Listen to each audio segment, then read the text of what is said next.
आसंतु शुणिबा एक पुरातन कहानी टंका गछ। परिवेषण परशुराम बेहेरा। कथन प्रदीप मल्लिक। जड़े राजा थिले बयसरे जुबा। से थिले खूब न्यायवंत और दयालु।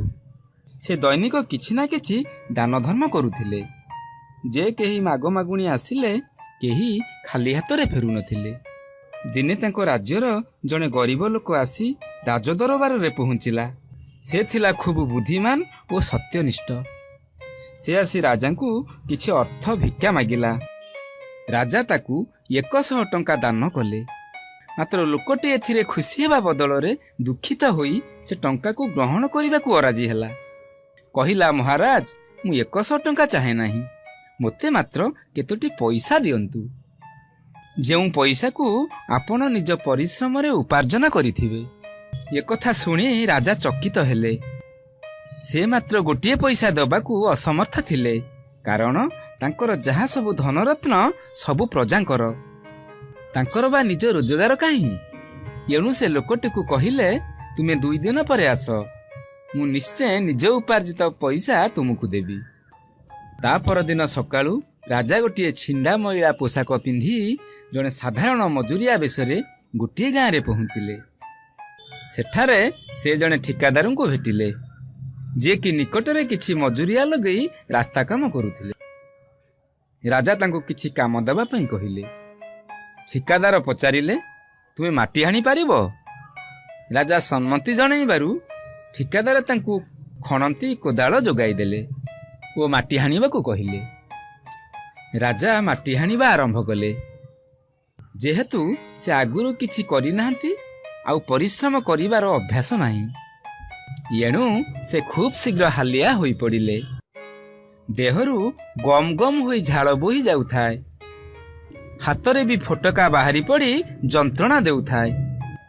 एबे से आउ हातरे कोदाळ धरी माटी हाणी पारले नाही। से थका हे बसी पड़िले। लोकटीर एमिति अवस्था देखि ठिकादार ताकू गोटे टंका देई विदा करिदेले। राजा टंकाटिए घिनी फेरी आसिले। परदिन राजा तांको निज वेशपोषा करे आसी दरबार रे पहुंची गले। से तांको संगरे से टंका गोटी को आनी थांती। सेदिन से गरीब लोकटी आसी पहुंचीबारु राजा ता हाथकू सेई टंकाटी बढ़ाई देउ देउ कहिले, एई नियो, एई गोटिए टंका जाहाकू मु निजे परिश्रम करी उपार्जन करिछि। लोकटी टंकाटी को धरी खुशी मनरे घर को फेरिला। से टंकाटी को नहीं से निज बाड़ी रे गोटे स्थान रे अल्प गात खोली पोती देला। मात्र केतोटी दिन परे सेई टंकाटी गजा होई गोटे चारा गछ उठिला। यहाँ परे सेईटी बड़ होई गोटे विराट झंका गछरे परिणत हैला। आउ सेई झंका गछटी असंख्य रूपा टंकारे मंडी होई गला। यहाँ देखि पाख पड़ोशी माने आश्चर्य हेले। चारिआडे खबर प्रचार होई गला। क्रमे एक कथा राजांको कानूको गला। राजा तापरे सैन्य मानकू आदेश देले, सेई गछकू उपाड़ी आनी आम बगीचारे लगाई दियो। राजांको आदेश पाई सैन्य मानक सहित राजकर्मचारी माने जाई सेई गछ निकटरे पहुंचिले। मात्र सेई गरीब लोकटी पाटी करी कहिला, रुह, से गछकू केही छुई पारिबो नाही। राजांको खबर दियो से निजे आसंतु और गछटे उपाड़ी नियंतु। कर्मचारी माने राजांको ये खबर देबारु राजा सेठाकू गले। राजांको देखि लोकटी कहिला, मणिमा, आपणकर हुए तो मने थिबो आपने मते गोटिए टंका प्रदान करिथिले, जाहाकू आपण कठिन परिश्रम करी उपार्जन करिथिले। सेई मूल्यवान टंकाटीकू मु माटी रे पोतिथिली, जहाँकि आज एक विशाल टंका गछरे परिणत होईछि।